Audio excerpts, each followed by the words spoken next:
نحمدہ ونصلی علی رسولہ الکریم وعلی آلہ وصحبہ اجمعین اما بعد فاعوذ باللہ من الشیطان الرجیم بسم اللہ الرحمن الرحیم انا انزلنا الیک الکتاب بالحق،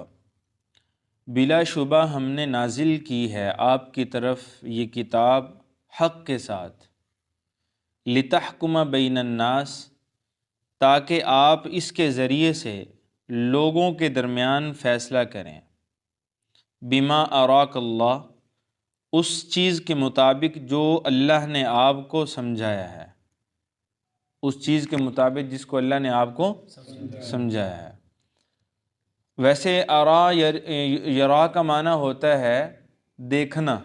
یعنی جو اللہ نے آپ کو دکھائی ہے، تو یہاں پہ مراد اس سے سمجھانا ہے، یعنی جو فہم جو سمجھ اللہ نے آپ کو عطا کی تو اس کے مطابق فیصلے کریں۔ وَلَا تَكُن لِّلْخَائِنِينَ خَصِيمًا، اور فرمایا کہ نہ ہوں آپ خیانت کرنے والوں کی طرف سے جھگڑا کرنے والے، نہ بنے آپ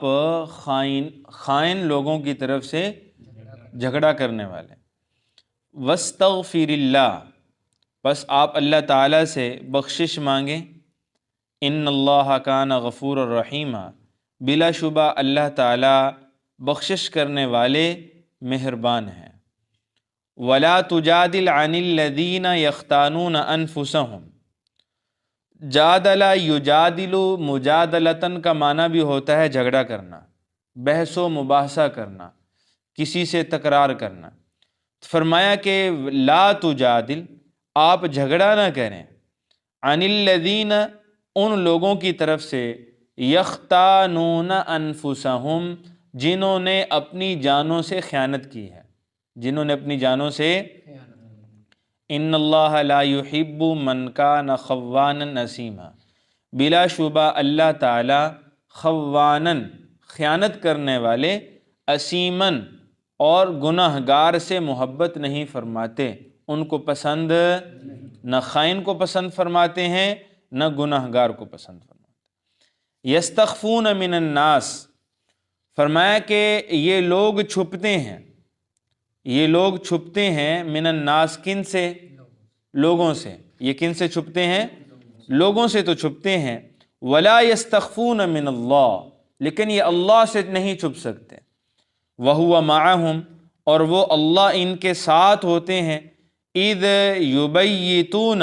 جب یہ رات کے وقت میں مشاورت کرتے ہیں، رات کے وقت جب یہ میٹنگیں کرتے ہیں، آپس میں ایک دوسرے کے ساتھ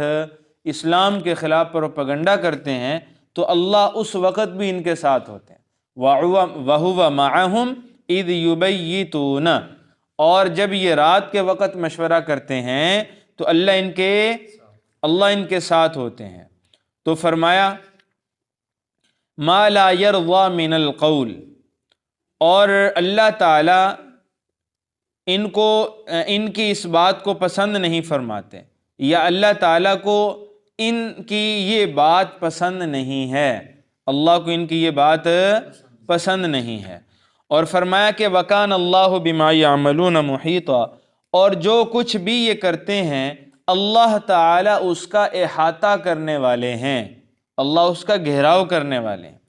ہا انتم ہؤلاء جادلتم عنہم فی الحیات الدنیا،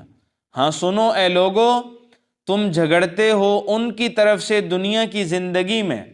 تم ان کی طرف سے تو دنیا کے اندر جھگڑا کر رہے ہو۔ فَمَن يُجَادِلُ اللَّهَ عَنْهُمْ يَوْمَ الْقِيَامَةِ، پس کون جھگڑا کرے گا اللہ کے ہاں ان کی طرف سے قیامت کے دن۔ فَمَن يُجَادِلُ، پس کون جھگڑا کرے گا اللہ کے ہاں ان کی طرف سے، یوم القیامہ، کس دن؟ قیامت کے دن۔ امن یکون علیہم وکیلا، یا کون ہوگا ان کی طرف سے وکالت کرنے والا، یا ان کی طرف سے وکالت کرنے والا کون ہوگا؟ معزز سامعین، اب ذرا دیکھیے کہ گزشتہ آیات طیبات کے اندر ہم نے یہ بات پڑھی تھی کہ اللہ تعالیٰ نے سفر کے احکام بیان فرمائے، اور پھر نماز خوف کا ذکر ہوا۔ میں نے آپ کے سامنے عرض کیا کہ یہاں پہ جہاد کی آیات کے درمیان اللہ تعالیٰ نے جو سفر کے حالات بیان فرمائے، اس کی نماز کا طریقہ بیان فرمایا یا صلاۃ الخوف کا طریقہ بیان فرمایا، اس کی بنیادی وجہ یہ تھی کہ مجاہدین کو بھی اکثر و بیشتر سفر درپیش ہوتا ہے، اور اسی طرح ہجرت ہے تو ہجرت بھی سفر ہی کا دوسرا نام ہے۔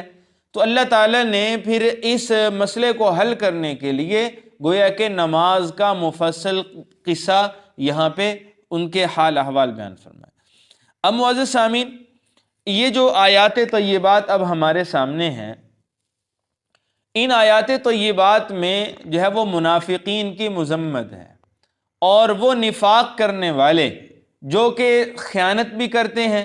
مسلمانوں کے خلاف، خیر خواہ اور شریف النفس صحابہ کے خلاف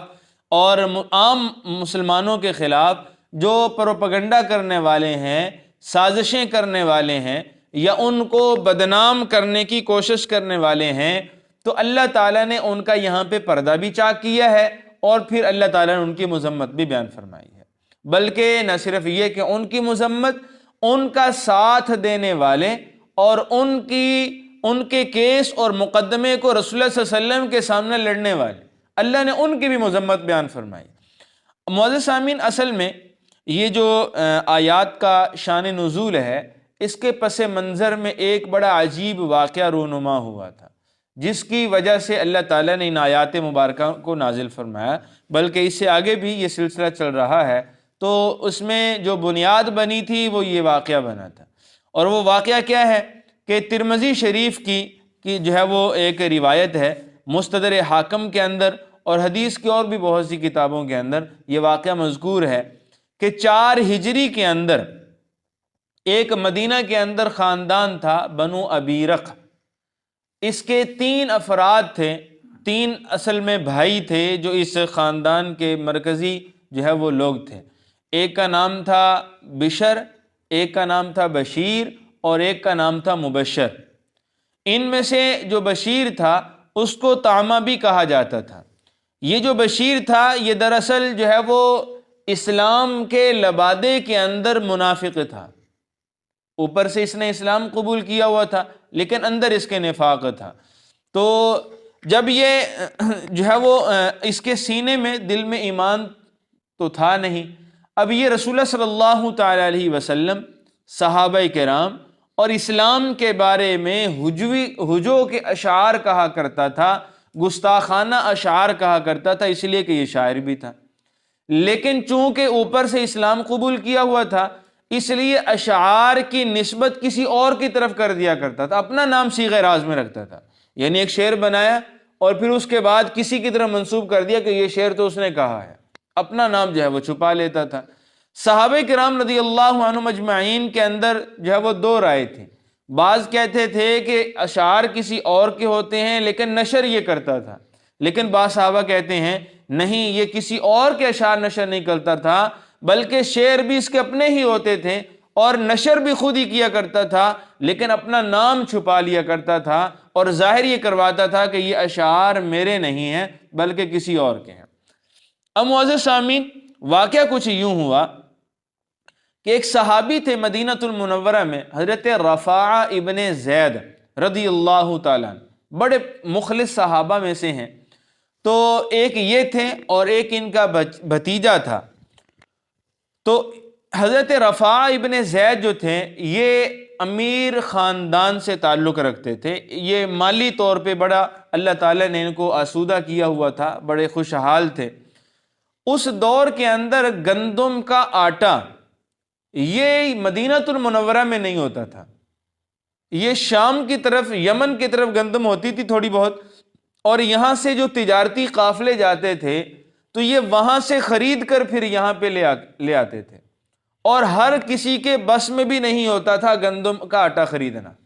بات سمجھے نا جی؟ اب دیکھیں ہم تو الحمدللہ کتنا جو ہے وہ بے دریغ اس کا استعمال کرتے ہیں، اور کبھی اس نعمت کی طرف ہماری جو ہے وہ توجہ اور ہمارا دھیان بھی نہیں گیا کہ یہ اللہ کی کتنی بڑی نعمت ہے۔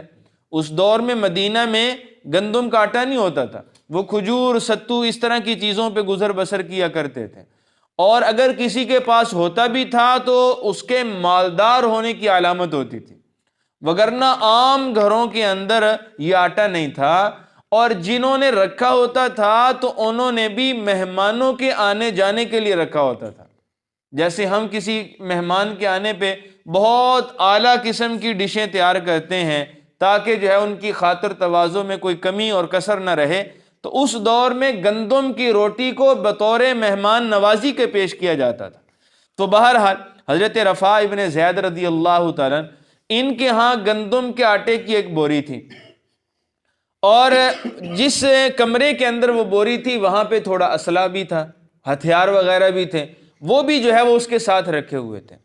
تو ان تین بھائیوں میں سے بنو ابیرک کے جن تین جو ہے وہ بھائیوں کا میں نے آپ کے سامنے تعارف کیا، ان میں سے جو بشیر تھا وہ جو شاعر بھی تھا اور ہجو کے اشعار کہا کرتا تھا، اس نے جو ہے وہ ان کے گھر کو نقب لگائی اور اس میں سے وہ گندم کے آٹے کی بوری بھی چوری کر لی، اور ساتھ جو اسلحہ پڑا ہوا تھا، جو ہتھیار تھے، وہ بھی چرا لیے۔ اور اس کے بعد کیا کیا کہ ایک یہودی تھے، تو انہوں نے جو ہے اس چور نے تھوڑا جو ہے وہ آٹا ہے وہ تھوڑا تھوڑا جو ہے وہ اس کو اپنے کسی ہاتھ میں لیا یا کسی بھی طرح سے وہ اس کے گھر تک تھوڑا تھوڑا گراتے گئے۔ بات سمجھے نا جی؟ اب جس گھر سے چوری کی تھی وہاں سے، اور جس گھر کے اوپر جو ہے وہ بدگمانی لوگوں کے سامنے پھیلانا چاہتے تھے، تو وہاں تک آٹا تھوڑا تھوڑا گرا دیا تاکہ لوگ یہ سمجھیں کہ یہاں سے بوری نکلی ہے اور جو ہے وہ آٹا گرتا چلا جا رہا ہے اور اس گھر کے اندر بوری ہے۔ تو بہرحال باقی جو ہے وہ ہتھیار وغیرہ اور بوری آٹے کی وہ اپنے گھر لے گئے۔ اب معزز سامعین، ہوا یہ کہ حضرت رفاع ابن زید رضی اللہ تعالیٰ عنہ ان کو جب یہ پتہ چلا کہ ہمارے گھر جو ہے وہ چوری ہوئی ہے، تو انہوں نے ان کے ایک بھتیجے تھے حضرت قتادہ رضی اللہ تعالیٰ، انہوں نے ان سے ڈسکس کیا، تو ان کو شک ہوا انہی بنو ابیرک پر کہ ان لوگوں نے جو ہے وہ آٹا چوری کیا ہے اور ہتھیار چرائے ہیں۔ اب جو شک پڑا اس کی بنیاد کیا ہے، وہ بھی بڑا ایک عجب پر عجب بات ہے کہ آس پاس کے جو لوگ تھے انہوں نے کہا کہ رات کے وقت میں جب اندھیرا چھا گیا تو ان کے گھر میں چولہا جلا ہے، ان کے گھر میں چولہا جلا ہے، اور ہمیں روٹی کی جو ہے وہ آواز یا اس کی خوشبو وغیرہ وہ بھی ہمیں محسوس ہوئی ہے، اور یہ خاندان مالی طور پہ کوئی ایسا ہے نہیں کہ یہ آٹے کی روٹی پکا سکے،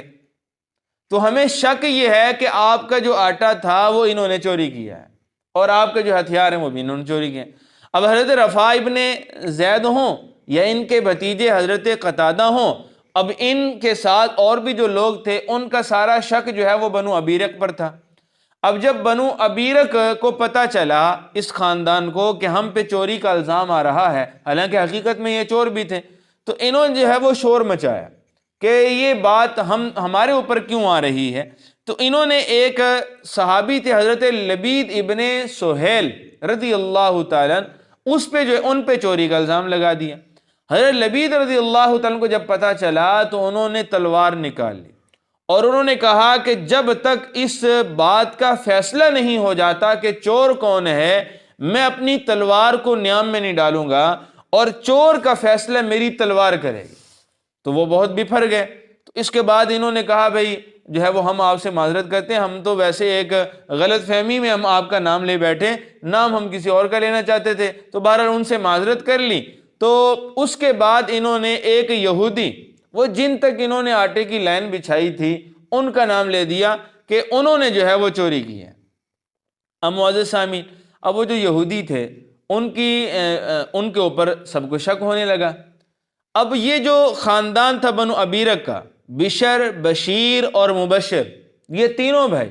یہ اپنے خاندان کے جو بڑے لوگ تھے، جو ان کے چودھری ٹائپ تھے، ان کو رسول اللہ صلی اللہ علیہ وسلم کی خدمت میں بھیج دیا اور کہا کہ دیکھیے آپ کے صحابی ہیں رفاع ابن زید اور ان کے بھتیجے قتادہ اور ان کا سارا خاندان اور آس پاس والے لوگ، وہ ہم پہ چوری کا الزام لگا رہے ہیں، اور ہم نے جو ہے وہ چوری نہیں کی، جو آٹا ہے یہ فلاں یہودی کے گھر تک جا رہا ہے لیکن الزام ہم پہ لگایا جا رہا ہے۔ رسول اللہ صلی اللہ تعالیٰ علیہ وسلم نے دیکھا کہ یہ 3 لوگ خود ہیں اور ان کے خاندان کے بڑے بڑے لوگ ہیں، سارے صفائی دے رہے ہیں، اور ان کے پاس جو ہے وہ کوئی نہ گواہ ہے نہ کوئی دلیل ہے، تو بلا وجہ جو ہے وہ ان کے اوپر چوری کا الزام لگایا جا رہا ہے۔ تو رسول اللہ صلی اللہ تعالیٰ علیہ وسلم کے پاس جب دوسرا گروہ، دوسرا فریق، حضرت رفاع ابن زید اور حضرت قتادہ حضور کے پاس ہے، اور انہوں نے کہا کہ یا رسول اللہ آپ ہمارا فیصلہ کیجیے، اور انہوں نے ہماری چوری کی ہے۔ تو رسول اللہ صلی اللہ علیہ وسلم تو پہلے ہی حضور کا ذہن دوسرے لوگ آ کے بنا چکے تھے۔ باسن جیسے اب ہمارے ہاں بھی یہی ہوتا ہے کہ جو چرب زبانی کرنا جانتا ہوتا ہے وہ کیا کرتا ہے کہ پنچایت کو اور پنچایتیوں کو اپنے جو ہے وہ شکنجے میں کر لیتا ہے، اور ایسی چرب زبانی وہاں پہ چلاتا ہے کہ وہ سارے اس کو سچا ماننا شروع کر دیتے ہیں۔ رسول اللہ صلی اللہ علیہ وسلم نے بھی ان کو حق پر مان لیا، ان کو سمجھا کہ یہ صحیح ہے، چوری انہوں نے نہیں کی۔ بلکہ جب قتادہ رضی اللہ تعالیٰ عنہ آئے تو رسول اللہ صلی اللہ علیہ وسلم نے ان کو ڈانٹا،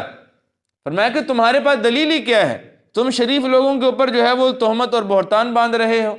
بلکہ بات یہاں تک آ گئی کہ رسول اللہ صلی اللہ تعالیٰ علیہ وسلم نے جو ہے وہ یہاں صحابہ کے اندر یہ بات پھیل گئی کہ رسول اللہ صلی اللہ علیہ وسلم جو ہے وہ اس یہودی پر جو ہے وہ چوری کی سزا کا نفاذ کرنے لگے ہیں۔ بات سمجھیں؟ تو حضرت قتادہ یہ اپنے چچا حضرت رفاع جن کے گھر سے چوری ہوئی تھی ان کے پاس گئے اور ان کو کہا کہ وہاں تو معاملہ ہی سارا گیم ہی الٹ ہو گئی ہے بھائی، ہماری چوری بھی ہو گئی اور ڈانٹ ٹپٹ بھی ہماری ہو رہی ہے، ٹھیک ہے جی، یعنی چوری بھی ہماری ہوئی ہے، نقصان بھی ہم نے برداشت کیا اور جھوٹے بھی ہم قرار دیے جا رہے ہیں۔ تو حضرت رفاع ابن زید رضی اللہ عنہ اپنے بیٹے، اپنے بھتیجے حضرت جو ہے وہ قتادہ سے کہا آپ فکر نہ کریں، اللہ کے سامنے یہ سارے معاملات ہیں، اللہ تو دیکھ رہے ہیں نا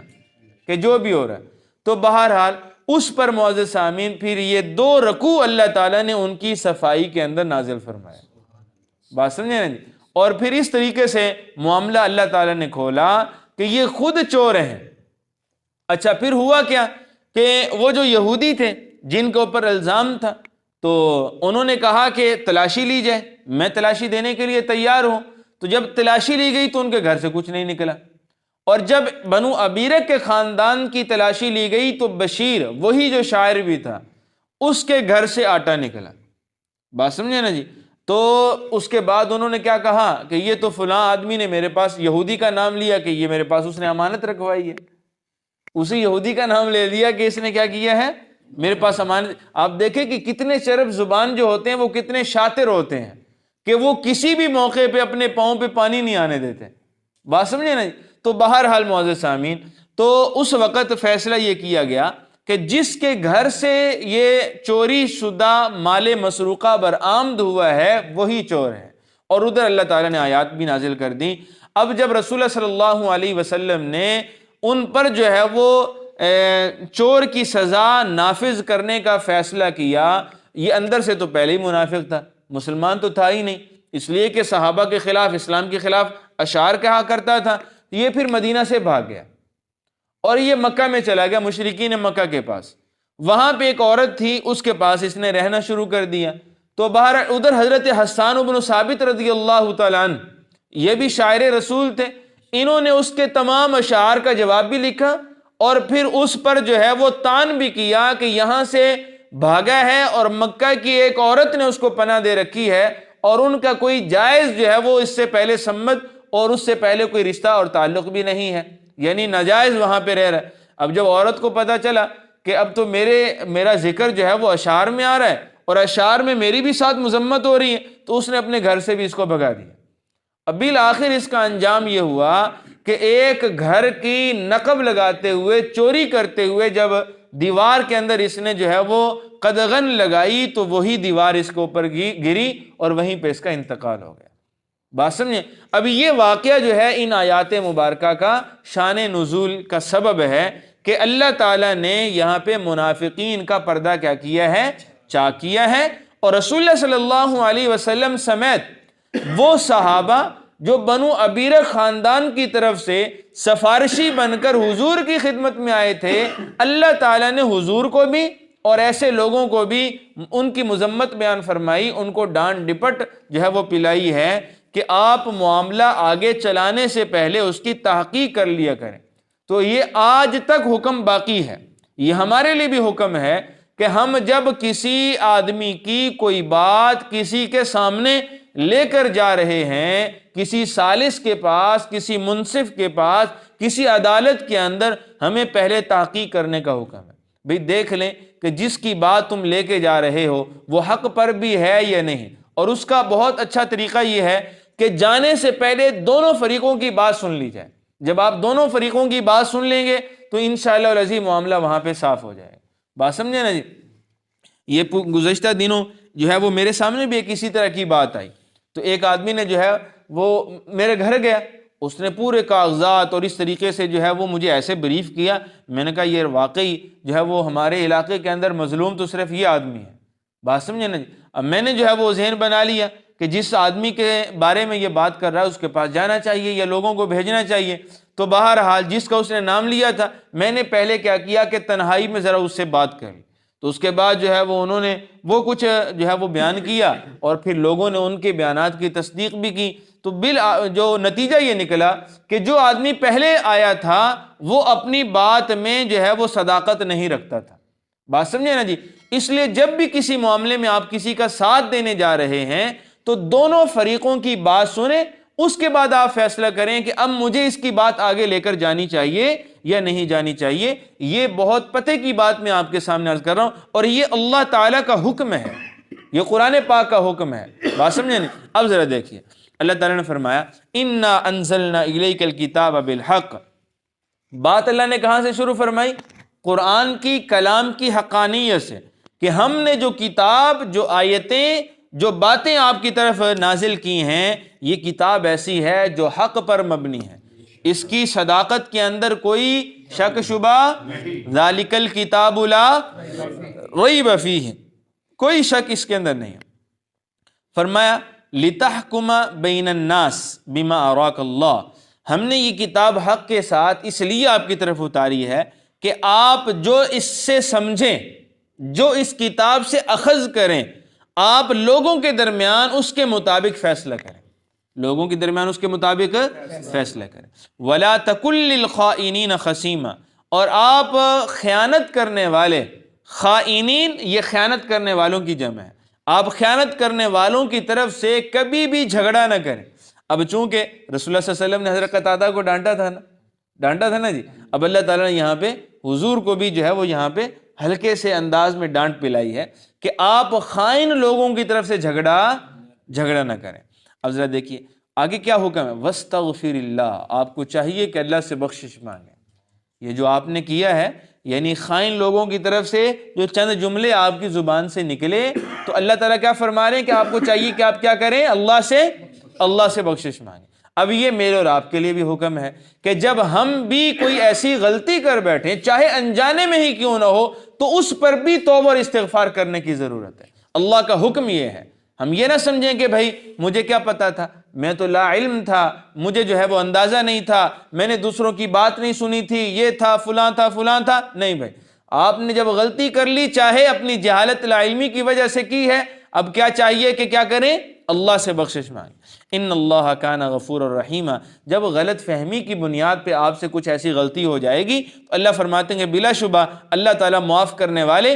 مہربان ہیں، بڑے مہربان ہیں۔ فرمایا ولا تجادل،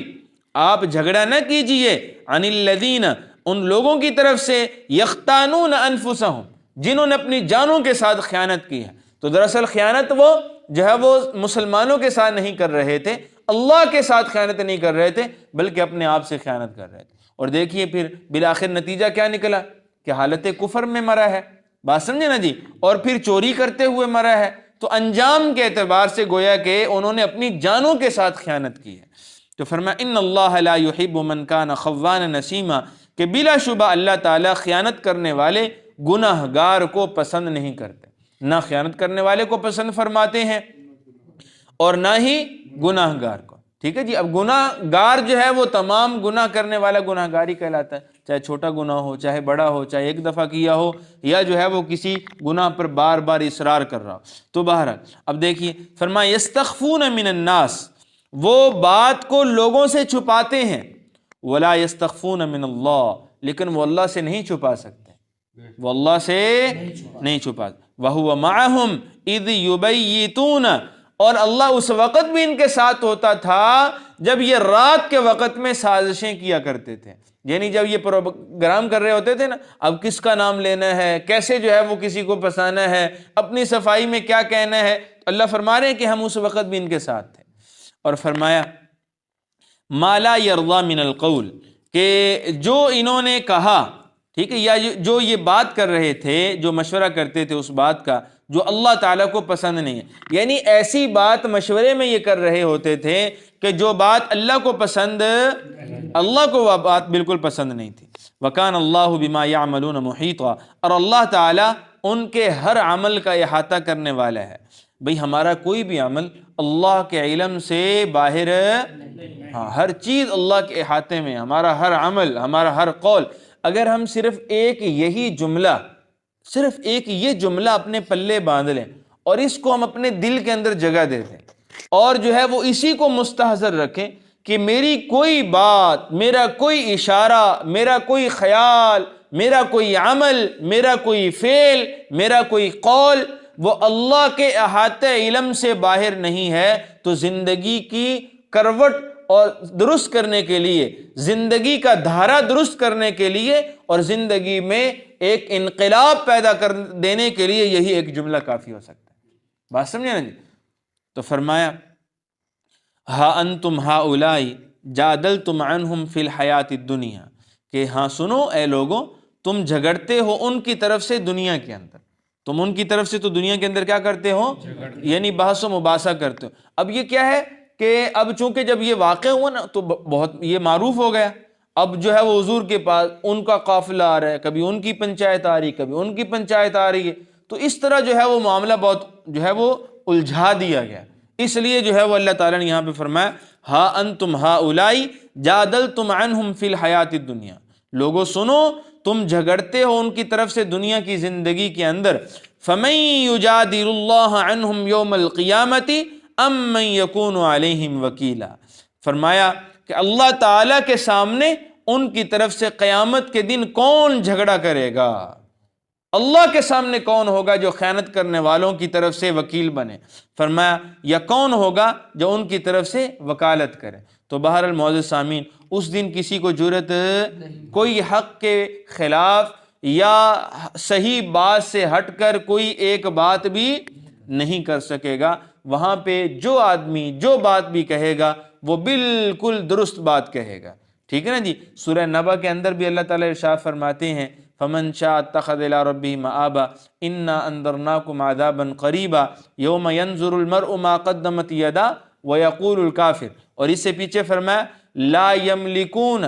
الا من اذن له الرحمن، کہ کسی کو بھی رحمان کے سامنے کوئی بات کرنے کی جسارت اور ہمت نہیں ہو سکے۔ وقال صوابا، اور جس کو کوئی ہمت اللہ عطا کریں گے یعنی اجازت ہوگی تو وہ بالکل درست اور صحیح بات کرے گا، اور جھوٹ وہاں بولنے کی کسی کو ہمت نہیں ہوگی۔ اس لیے معزز سامعین، دنیا کے اندر بھی ہمیں چاہیے کہ جب ہم کسی کا ساتھ دیں یا فیصلہ کر لیں کہ ہم نے اس کے ساتھ چلنا ہے تو پہلے تحقیق کر لیں کہ یہ حق پر ہے یا نہیں ہے۔ اگر حق پر ہو تو پھر اجازت ہے، اور اگر حق پر نہیں تو چاہے ہماری خون کی ہی رشتہ داری کیوں نہ ہو، ہمارا گہرا اور سالوں پر محیط تعلق ہی کیوں نہ ہو، ناحق بات کا کبھی بھی